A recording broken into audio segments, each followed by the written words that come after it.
Wah. Scratch, scratch, scratch.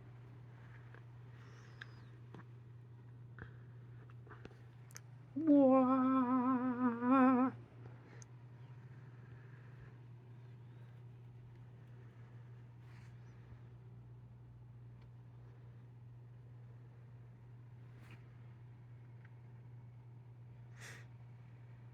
Oh, look at that baby.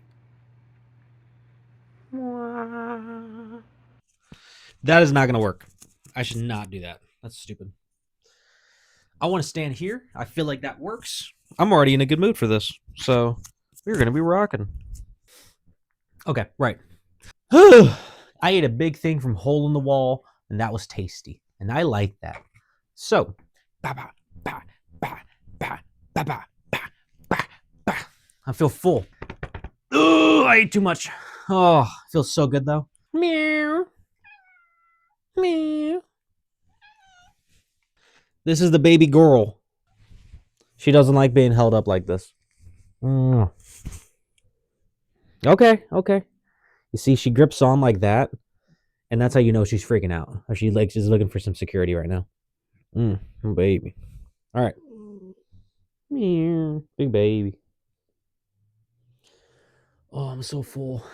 I gotta really digest, but I'm gonna digest that by being active and talking about the fights that are coming up in UFC. UFC Fight Night: Cannonier versus Rodriguez. That's Jared Cannonier, Jared the Killer Gorilla Cannonier versus what is this guy's name again? Versus Gregory RoboCop Rodriguez. RoboCop. I've never seen the movie. I kind of get what the point is with his nickname is that he just is a fucking robot marching forward, killing motherfuckers left and right. Jared Cannonier is ranked number 7 overall in the middleweight division right now, and he's going against Gregory Rodriguez. And I gotta say, I understand that Gregory Rodriguez is probably gonna take this fucking fight, especially because he is a black belt jiu-jitsu. He's a master. He's won many, many different tournaments with it. I don't know if that's true. I forget. He's just number 1 in like Brazil or some shit. I don't remember, but he's a fucking monster on the ground. That being said, he's also a monster on the feet. He's gigantic. He's strong. He has knockout power. He's deadly. He is a robot moving forward to just fucking kill anyone in your path. But he's going to be going against Jared Cannonier, who, honestly, he got TKO'd against Imavov, but he hasn't really been stopped cold very much. I didn't like that fucking stop for Imavov at all. I thought Jared Cannonier was extremely in that fight, and this guy knows how to fucking fight. This guy knows how to fucking come and fucking play. I really enjoy Jared Cannonier's fights because I know that if Jared Cannonier is in a dogfight, it's because the other person is excellent as well. He is only in excellent fights with people. For me, I don't know if other people will agree. I don't fucking know. It seems like the fan base is kind of weird towards Jared Cannonier. Me, I'm a fan as fuck. So I'm just gonna be banking on Jared Cannonier on this one. Like, here's the thing. I'm learning as I go. Like I said before, Islam Makhachev versus Renato Moicano. I get very high off the hopes and ideas of things, and I'd rather live in that reality than an overly analytical perspective of shit. I'm gonna bank on the way I feel from now on for a little bit more, and this is an example of that. I think Gregory Rodriguez on paper should be taking this fight, and if I were to place money on this shit, I would bet my money on Rodriguez. But I got a heart in me. I got a pulse, and I got to say, I'm feeling hope for Jared Cannonier on this one. I don't know why. Maybe it's that the chips seem stacked against him. Maybe it's that motherfuckers seem to be doubting him. But I got to say, I think Jared Cannonier is going to come in tomorrow and fucking whoop ass. If he doesn't, he's going to get murdered. And he's probably going to be stopped for the first time in his career, which is going to be terrible if I post this and then he's just murdered the next day. But it is what it is, and that's why I like doing these anyways, because I could be wrong sometimes by a wide margin, and I like to see how to fucking learn from this. Either way. I say either way as if it's going to give me a moment to transition, but it doesn't. I just forget what I'm going to say by saying either way. Either way. Jared Cannonier is going to win this one. And I think I'm going to just bank. I'm just going to fucking throw shit in there. I'm going to throw shit out there. Why not? Fuck it. I'm going to go Jared Cannonier with a 3rd round TKO. That's what I'm going to go with. Let's see if that one's my fucking Moneyball one. I want to see that. So next we have Calvin Kattar versus Youssef Zalal.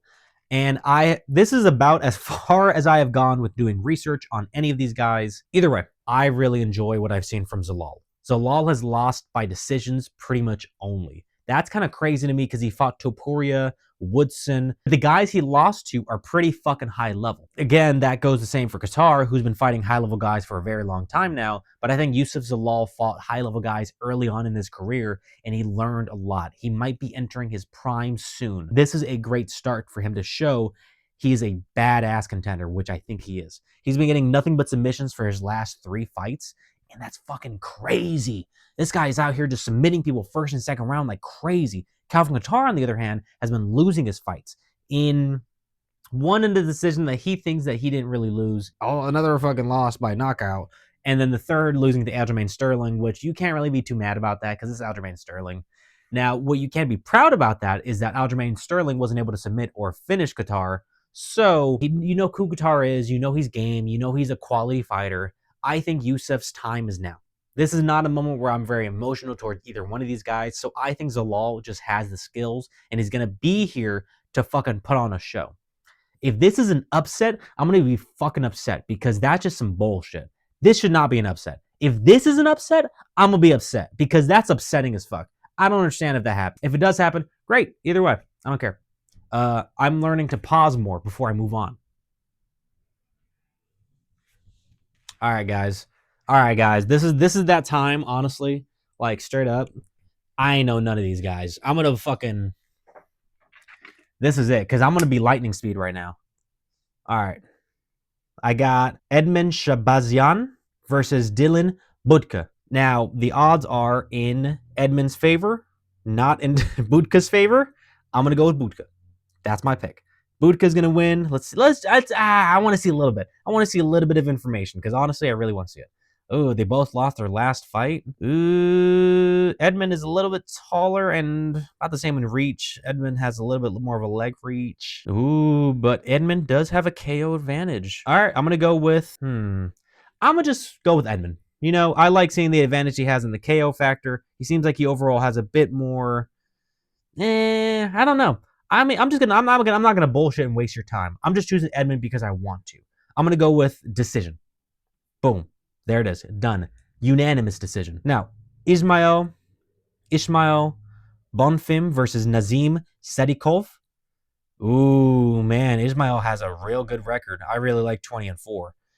Fuck. And he's from fucking Brazil. His last fight, he got a win compared to the other guy who got a draw. Ooh, his reach is crazy, except for the leg reach. The other guy's really tall. I don't think that's to his favor, though. All right, here we go. We're just going to go rocket. We're just going to go with Ismail. Ismail Bonfim is going to win this. Let's see. What did he win by? Submissions? I'm going to give this a win by submission. A win by submission in the third round. Ooh, okay. One of these I'm actually looking forward to. Rodolfo Vieira versus Andre Petrowski. 10-2 versus 12-4. Last fight, they both won. Pretty much the same in terms of reach and height and all that stuff. Ooh, but Rodolfo has a good submission. Okay. Look at this. Okay, basically this guy on the left, he has a good job at winning by submission. Okay, I'm trying to find the words right now. I ain't gonna bullshit with any of you now. Rodolfo Vieira is gonna win this one by submission. Let's just go with that. I'm gonna man. All right, we're gonna have 2 submissions back to back. I'm voting that we're gonna have 2 submissions back to back. Rodolfo's gonna get that one in the first round, and Ishmael's gonna get that shit in the second round. What are they doing with so many people in the fucking prelims? Damn. All right, Connor Matthews. Connor Matthews versus Jose Miguel Diagalo. Jose Miguel Diagalo. How am I messing up the Spanish one? That's crazy. Connor Matthews versus Jose Miguel Delgado. Delgado has the fucking 500 up right now. God damn. 8-1. It's his debut fight. Whoa. Or his last fight was his debut. That or this one is his debut. I don't understand. No, yeah. This is his debut fight. I'm going Delgado. Straight up. We're going with the debut. Jose's going to win this one. I'll put decision. I think this is going to be a grappler show. Let's see. Bro, I'm not even going to fucking play around with y'all. Angela Hill versus Ketlin Souza. I know Angela Hill. I feel like I've seen a couple of her fights before.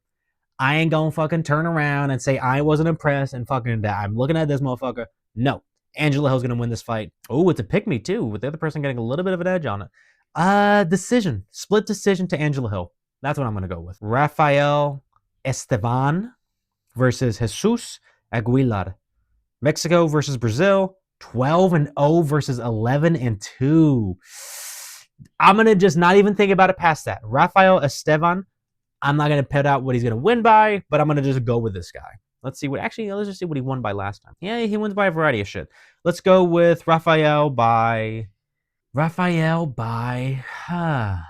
going to be swinging, I bet. I'm going to go with Rafael by unanimous decision. I'll go by that. Yep. Honestly, it feels just easier to go by decision, unanimous decision, split decision. I don't know. I feel like the average is like 70% of these fights end in that, unless you have one entire card where all of them end in submissions or knockouts. It's weird. Gabriel Bonfim versus Chaos Williams. Is his first name Chaos? Chaos the Ox Fighter Williams. I feel like just because of how much he just caught my eye right now, I just have to go with him out of respect. 16-1 versus 15-3. Oh, sorry, guys. Chaos is the underdog in this one. I'm still going to rock with him, though. I'm still going with Chaos, though. You don't fuck with a guy named Chaos, even if you are a guy named Bolfim. All right, let's just go with first round knockout. I'm going to go with first round knockout by Chaos Williams. I think he's going to live up to his name, and he's just going to fucking... It's going to be one of those moments that he just has the highlight for himself. He has that highlight, gets it in his back pocket, and he's going to keep rocking on. Rock on is the name of the day. The word of the day. It's also the name of the day. Vince Morales versus Elijah Smith. Again, I don't really know these guys, and I don't care about either one of them. I'm going to be going with Elijah Smith here. It's another debut fighter. He's weighing in a little bit less. His reach is slightly more by an inch only. His record is kind of nice. And again, this is just another bullshit. Flick him in the air, flip that coin. But Elijah Smith, he's going to take this fight. This one, out of all of them that I'm saying could be a knockout, this one looks like it could be a knockout. Just because it's the kind of situation that you have him this early on in the night. He's a debut fighter in the prelims for this kind of night. That's a fucking fight that you put in the beginning to try and entice people to keep watching and really tell people that you got to watch this fucking fight night because Elijah Smith just knocked out Vince Morales. Watch it be the opposite.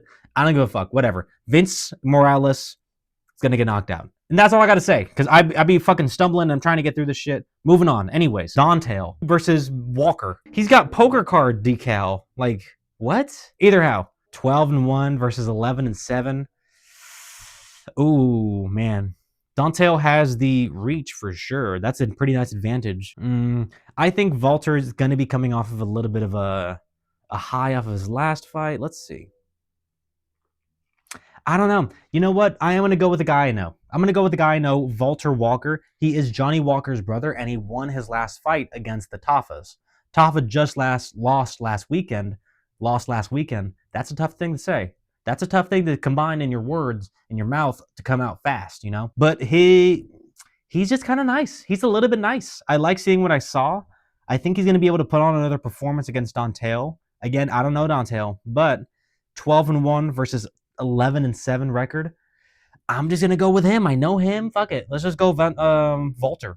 Walter by second round submission armbar. Yeah, just to say fucking why not. And the first fight of the night, Jacqueline. Bro, I feel like that teacher from Key and Peele because I can't say any fucking name, even if it's a name I know correctly. Jacqueline Cavalcanti, that last name I don't know. Jacqueline Cavalcanti versus Julia Avila. Ooh, coming off a loss versus coming off a win. 8-1 versus 9-3. 70-inch reach versus 68-inch reach. 41-inch legs versus 38-inch legs. Oh my God, the odds are in her favor like crazy. I'm just going to go Jacqueline. Why even talk about it more? Look at that shit. The odds are just in her favor like crazy. And that's all I got to say. Boom. Boom. Bacha. Bacha. Wapa. Wapa. Wapa.